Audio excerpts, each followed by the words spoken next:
Bullet vote just for John for NJEA Delegate Assembly.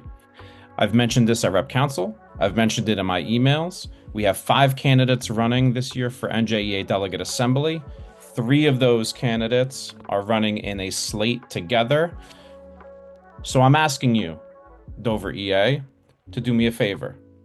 Please, when you get your ballots this week, just vote for only me, John Coniglio.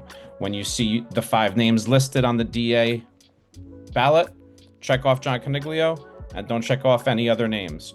The other candidates are running from very large locals, and we need every single vote possible to mitigate their strategy of their 3-person slate.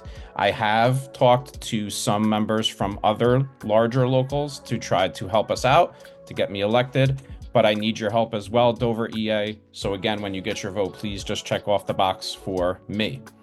After today's Delegate Assembly meeting we met today down in Princeton, NJEA asked for volunteers to help with organizing opportunities for our members. And if you look at the chart here on your screen, this is a picture of the chart, and you're only going to see one name on the bottom of this list for Morris County, and that is my name.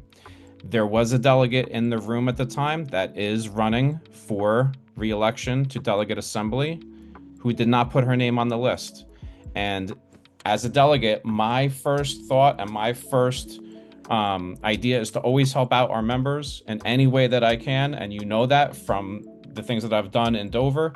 And as soon as NJEA asked me to help, I was more than willing to do that for our members. This is a sample of the ballot that you will be receiving this week.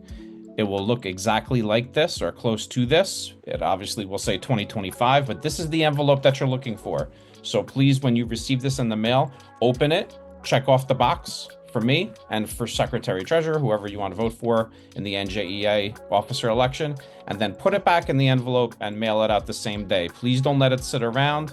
Don't let it get lost on the table or in your other mail. Just do it, get it over with, put it in the mailbox, and you're done. The ballots will be coming this week. Again, just a reminder, bullet vote just for John. Please do not vote for 3 people, just vote for me. We are 400 members strong in this local. We can do this. Every single vote counts. The margin is very small. Last time, if you recall from last year when I ran for president, I only lost by 30 votes. And I was going against a member from Morristown, and Morristown has close to 1,000 members. So we can do this. I just need your help to do this, and I thank you for your time.